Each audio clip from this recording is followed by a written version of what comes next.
My Papa's Waltz by Theodore Retke. The whiskey on your breath could make a small boy dizzy, but I hung on like death. Such waltzing was not easy. We romped until the pan slid from the kitchen shelf. My mother's countenance could not unfrown itself. The hand that held my wrist was battered on one knuckle. At every step you missed, my right ear scraped a buckle. You beat time on my head with a palm caked hard by dirt, then waltzed me off to bed, still clinging to your shirt. So in this poem, it seems like the speaker would be a little boy who has a good relationship with his father, and as you can see at the in the last stanza of the poem, he's taking him back to bed, which shows that the setting of the poem is late at night when the child, the speaker, should be going to bed. Also, it seems that the purpose of the poem and the idea is just the speaker reflecting on his childhood, talking about his dad, who he used to kind of play around with in this waltz, where you can see right here, we romped until the pan slid from the kitchen shelf. My mother's countenance could not unfrown itself, showing that he and his father liked to play around and kind of horseplay, which this waltz kind of seems like, and his mother clearly didn't approve, as you can see down here. One thing that's notable from this poem is the father's character, because initially when I actually read this, I thought, wow, this father seems to be abusive. When you see the whiskey on your breath, referring to his father, could make a small boy dizzy, but I hung on like death. That kind of makes it seem like the father's a drunken man who ignores his child, but what it really seems like is that the father is at home late one night, and you can see that his job is labor intensive. Let's see, down here, the hand that held my wrist was battered on one knuckle, and also you beat time on my head, and that's not physical beating, that would be like keeping time to the waltz, the dance that they're doing. But you see with a palm caked hard by dirt, so you see that the father's job is labor intensive, and that he's at home just relaxing with his kid when the child should be going to bed, but he wants to stay up and play around with his dad.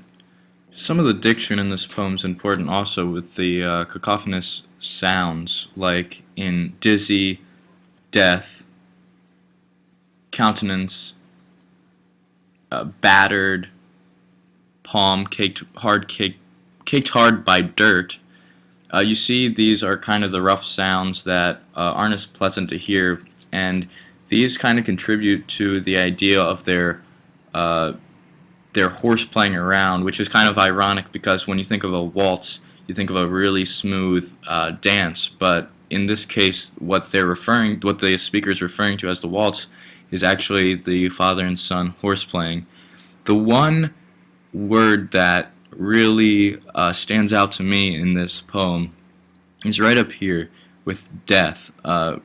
This is what initially made me think that this poem was about an abusive father, because death is not usually something that is thrown around lightly. But when I thought about it a little more, I contributed this to the relationship, the tight bonding between the father and son, because you see up at the top, I hung on like death, and then once again it's repeated, or the same idea is repeated right down here, still clinging to your shirt.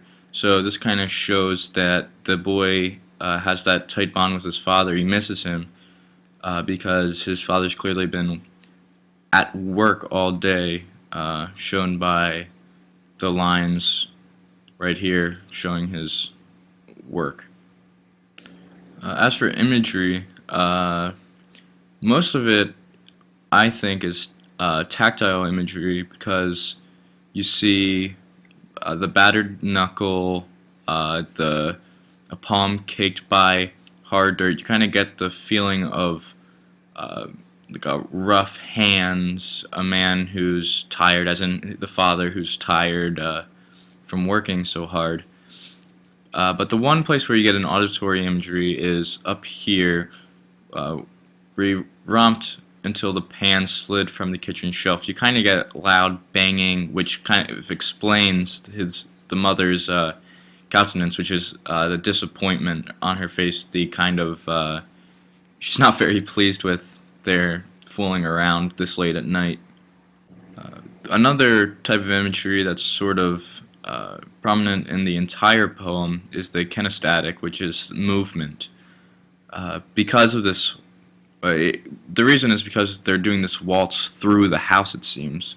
You start up here where he's clinging on to his dad, and then it moves. They're going around the kitchen. I picture them sort of spinning around, going back and forth with dad sort of in control. Then they're still kind of moving, fooling around, and then lastly, the father's taking the boy off to bed. So you see the three types of imagery in there, mostly. Finally, I want to talk about the tone of the poem. The tone's what mainly dismissed my idea of this poem being about an abusive father, because throughout the poem it's pretty much upbeat. There's no real negative tone, nothing that shouts super negative. The biggest thing would be the whiskey on his father's breath, which initially you think, oh, he's an alcoholic, but really it doesn't seem like his behavior's terrible or anything, so that kind of dismisses that idea. Also, the rhyme scheme. When I think of a poem rhyming, and like a light poem rhyming, I don't really think of negative at all. It's usually pretty positive, and the rhyme scheme here is A, B, C, D, and so on and so forth. So overall, not a negative tone at all, just sort of a reflective tone, the child looking back at what he remembers from his father. And finally, just to wrap it up, My Papa's Waltz by Theodore Redke, I thought it was a pretty good poem. Nothing special, just sort of a little snippet on an insight of a childhood memory that the speaker has with his father.